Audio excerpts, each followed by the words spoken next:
হয়, চৰকাৰ আহিল, চৰকাৰ গ'ল, কিন্তু যি বাটপথৰ দুৰৱস্থা থাকিল। এই মুহূৰ্তত মই উপস্থিত আছোঁ গোৱালপাৰা পূব বিধানসভা সমষ্টিৰ গৰুচটকা পদুপাৰা পঞ্চায়তৰ যি পদুপাৰাৰ এটা কেঁচা পথত মই উপস্থিত আছোঁ। এয়া মোৰ সতীৰ্থই দেখুৱাব। এয়া হৈছে গোৱালপাৰা পূব বিধানসভা সমষ্টিৰ যি গৰুচটকা পদুপাৰা পঞ্চায়তৰ যি এটা ব্যস্ততাপূৰ্ণ পথ, আৰু এইখন পথে হৈছে মূল পথ। ইয়াৰ পৰা প্ৰত্যেক দিনাই শ লোক অহা যোৱা কৰে, কিন্তু যি বাটপথৰ যি দুৰৱস্থা, সেই দুৰৱস্থা হৈ থাকিল। চৰকাৰ সলনি হ'ল। বিগত কেইবাবছৰৰ পৰা এই যি পথ, এই পথটো আচলতে এনেদৰে ৰৈ আছে। যি বাৰিষা কাল আহিলে আচলতে ইয়াৰ স্থানীয় যিসকল লোক, তেওঁলোকে আচলতে এক জমৰ যাতনা ভোগ কৰিব লগা হৈছে। বাৰম্বাৰ চৰকাৰ তথা জনপ্ৰতিনিধিক অনুৰোধ বিনোধ কৰিও কিন্তু কোনো ধৰণৰ ফল স্থানীয় ৰাইজে লাভ কৰিবলৈ সক্ষম হোৱা নাই। মোৰ ইয়াত স্থানীয় এজন লোক আছে, তেওঁৰ পৰা কিছু কথা জানিব বিচাৰিম। আচলতে কেনেধৰণে আচলতে তেওঁলোকে দুৰ্যোগ ভুগি আছে। দাদা, কি ক'ব আচলতে পথটোৰ অৱস্থা কেনেকুৱা আচলতে?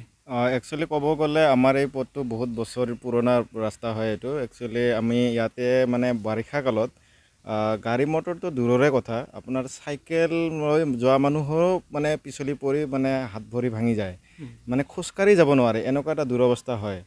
তো মানে একচুৱেলি বহুত অসুবিধা। এতিয়া ধৰক আপোনাৰ বৰষুণ নাই যদিও তথাপি আপুনি দেখা পাইছে যে ৰাস্তাবিলাক কিমান ওখৰা মুখৰা হৈ আছে। আমি নিজৰ গাঁঠিৰ ধন খৰচ কৰি কিছু পৰিমাণে হ'লেও এইবিলাক অলপ হ'লেও মানে মাটি পেলাই অলপ সমান কৰিছোঁ। বৰ্তমান এই বাৰিষা কাল আহি আছে, বাৰিষা কাল অহাৰ লগে লগে আমাৰ একদম শোচনীয় অৱস্থা হৈ যায়, গাড়ী মটৰ চলিব নোৱাৰা হৈ যায়, বেমাৰী স্কুলীয়া ছাত্ৰসমূহৰ বহুত অসুবিধা হয়। গতিকে মই চৰকাৰৰ লগতে আমাৰ স্থানীয় বিধায়ক, তাৰপিছত আমাৰ গড়কাপ্তানি বিভাগৰ মন্ত্ৰীক অনুৰোধ জনাওঁ, আমাৰ এই মেইন ৰাস্তাটো, এইটো পদুপাৰাৰ পৰা হেকৰা সংযোগী পথ, বেছি দীঘলীয়াও নহয় পথটো, প্ৰায় 2.5 কিলোমিটাৰ 3 কিলোমিটাৰমান হ'ব। তো মই চৰকাৰক অনুৰোধ জনাওঁ, লগতে বিধায়ককো অনুৰোধ জনাওঁ, আমাৰ গোৱালপাৰা পূব সমষ্টিৰ বিধায়ক। তো আমাৰ এই ৰাস্তাটো বাৰিষা হোৱাৰ আগে আগে যদি ৰাস্তাটো অলপ হ'লেও কিবা কাম কৰি দিয়ে, তেতিয়াহ'লে আমি বহুত সকাহ পাম। স্কুলীয়া ছাত্ৰ ছাত্ৰীসকল কেনেদৰে যাতায়াত কৰে বাৰিষা সময়ত? স্কুলীয়া ছাত্ৰ ছাত্ৰীসকল কণ ল'ৰা ছোৱালীহঁতে অভিভাৱক নোহোৱাকৈ বাৰিষা কালত যাবই নোৱাৰে, এই ৰাস্তাটোৰ কাৰণে, একমাত্ৰ ৰাস্তাটোৰ কাৰণে। কাৰণ কেতিয়াবা এনেকুৱাও হয়, স্কুলত ওলাই যোৱাৰ পিছত আকৌ ঘূৰি আহিবলগীয়া হয়, পিছলি পৰি বোকা লাগি ঘূৰি আহিবলগীয়া হয় ৰাস্তাৰ পৰা।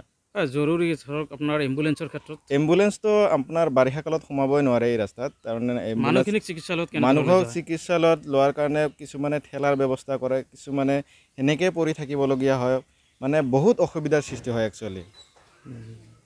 কিমান বছৰৰ পৰা আছে ইয়াত আচলতে? এইটো ৰাস্তাটো ক'ব গ'লে এইটো স্বাধীনতাৰ পিছৰ পৰাই ৰাস্তাটো এনেকৈয়ে চলি আছে। আৰু এইটো এইটো আপোনাৰ মানে ভিতৰুৱা অঞ্চলৰ ৰাস্তা নহয়, এইটো মেইন পথ হয়, এটা হেকৰা পদুপাৰা সংযোগী পথ, মেইন পথ হয় এইটো। আৰু কিমান ৰাইজ অহা যোৱা কৰে ইয়াত? নিতৌ প্ৰায় আপুনি এতিয়া ৰখি থাকিলে গম পাব যে গাড়ী অহা চলাচল কৰি আছে, প্ৰায় 1000ৰ ওপৰত ডেইলি মানুহ অহা যোৱা কৰে ৰাস্তাত। শুনিছোঁ আৰু এজন ইয়াৰে স্থানীয় লোক আছে, কি ক'ব ৰাস্তাটোৰ পথটোৰ বিষয়ে কি ক'ব? মানে স্বাধীনতাৰ আজি মোটামুটি বহুতো MLA আহিল গ'ল, কিন্তু কি ক'ম, আমাৰ দুৰ্ভাগ্যৰ বিষয়ে এই অঞ্চলটোৰ যিটো প্ৰধান ৰাস্তা, ইয়াত এখন হাই ছেকেণ্ডাৰী হাই স্কুলকে আদি কৰি লাখ লাখ পৰীক্ষাৰ্থী, আপোনালোকে কেমেৰাখন ঘূৰাই দিলে দেখা পাব পৰীক্ষাৰ্থী যাই আছে এইফালে। সেই পৰীক্ষাৰ্থী মেট্ৰিক পৰীক্ষা আজিলৈকে এই ৰাস্তাখন যি অসুবিধা, এই অসুবিধা আৰু মানে পানীত হাঁহ নচৰা অৱস্থা হৈ আছে। আপোনালোকে নিশ্চয় গম পাইছে, এই ৰাস্তাক লৈ আমি যি ৰাইজে কাম কৰিছোঁ, আপোনালোকে আৰু বাতৰি প্ৰচাৰ কৰিছে, কিন্তু আজিলৈকে যে বিভাগীয় কৰ্তৃপক্ষক আদি কৰি আমাৰ মানে কোনো গুৰুত্বই নাই।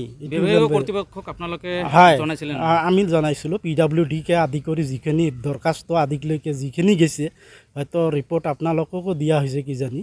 সেই ৰিপৰ্টখিনি কেনেকুৱা ফল পাইছে? নাই, কোনো ফলে নাই, কোনো গুৰুত্ব আৰোপ আজিলৈকে তাৰমানে যিটো মানে চোৱা চিতা, এই চোৱা চিতা আজিলৈকে কৰা নাই। যিহেতু বৰ্তমান যিটো আগৰ যিটো সমষ্টি আছিল, বৰ্তমান সমষ্টি চেঞ্জ হৈছে, গতিকে এই বিধায়কক, বৰ্তমান পূব সমষ্টিৰ বিধায়কক আপুনি কি? হয়, বিধায়কক ইতিমধ্যে জনাইছে। আমি জনাত নিউজতে আমি চাইছোঁ যে বিধায়ক যিখিনি আমাৰ AK ৰছিদ আলম, তেওঁক জনাইছে, তেওঁ আশ্বাস দিছে যিখিনি পাৰে সেইখিনি কৰিব, কিন্তু ডাইৰেক্ট কোৱা নাই যে বোলে আমাৰ এইখিনি ৰাস্তা কৰি দিব বুলি, এইখিনি আশ্বাস দিয়া নাই এতিয়ালৈকে।